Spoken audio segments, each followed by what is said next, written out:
अल्लाह जल्ल जलालहू। ओ मुझा करीम रब अज 27 रजब जी रात महबूब जे मेराज वारी रात साईं गुलजार अली फुल पोटो साईं महबूब जी सलवात पढ़ाई आका जी सलवात पढ़ाई थई। अजो को गुलजार अली फुल पोटो साईं जो इज़ार अली फुल पोटो साईं जो अज़हर अली साईं जो खैर ऐं साईं एजाज अली हबीबुल्लाह साईं जी गुलामी खैर पंहिंजी बारगाह में उहद जबल जेॾो लिखण कबूल फरमा।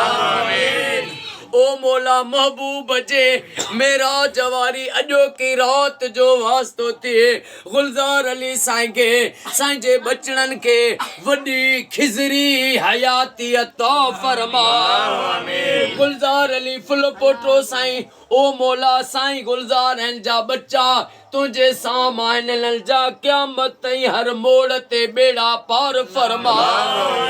अज जे भी गुलजार अली साईं के दुआ जे लाइ चयो न सभिनी जो बेड़ो तार। एजाज अली फुल पोटो साईं के जोड़ी जाड़ा पुट दे मौला अज जी रात जो वास्तो थिया दुआ कबूल फरमा। ओ मौला यासीन ऐं दिलशाद अली साईं जा बेड़ा पार फरमा। ओ मौला हबीबुल्लाह फुल पोटो साईं जे दिलनि जूं जाज़ तमन्नाऊं पूरियूं फरमा।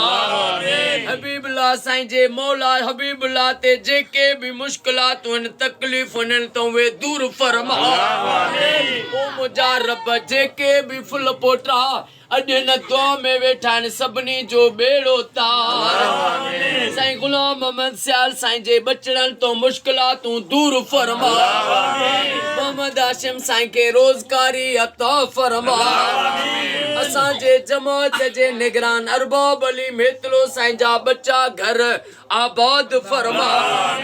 मुंहिंजा अल्लाह महबूब जे मेराज जो वास्तो थिए अॼु मुंहिंजी मदद फरमा।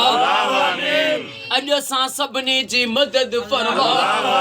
मुंहिंजा अल्लाह मुंहिंजे दिल जी हसरत आ त सॼी दुनिया में हर कलमे गो जे घर हर मोमिन मुसलमान जे घर लख सलवातूं पढ़ियूं वञनि। रब अॼु या मुंहिंजी दुआ कबूल फरमा।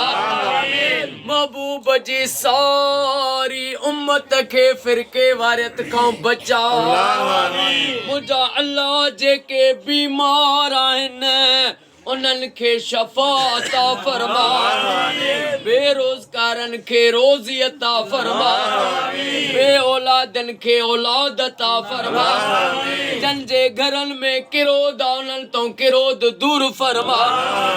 ओ मुंहिंजा रब हर सुन्नी शिया मोमिन जे घर लख सलवातुनि जूं महफ़िलूं थियनि या दुआ कबूल फरमा। ईरान खे मेराज मुस्तफ़ा जो वास्तो थी क़यामत ताईं हर मोड़ ते फतेह अता फरमा। इन्नल्लाह व मलाइकतहू युसल्लूना अलल नबी या अय्युहल्लज़ीना आमनू सल्लु अलैहि वसल्लिमू तस्लीमा। अल्लाहुम्मा सल्लि अला मुहम्मद व आले मुहम्मद। ला इलाहा इल्लल्लाह मुहम्मदुर रसूलुल्लाह। नारे हैदरी।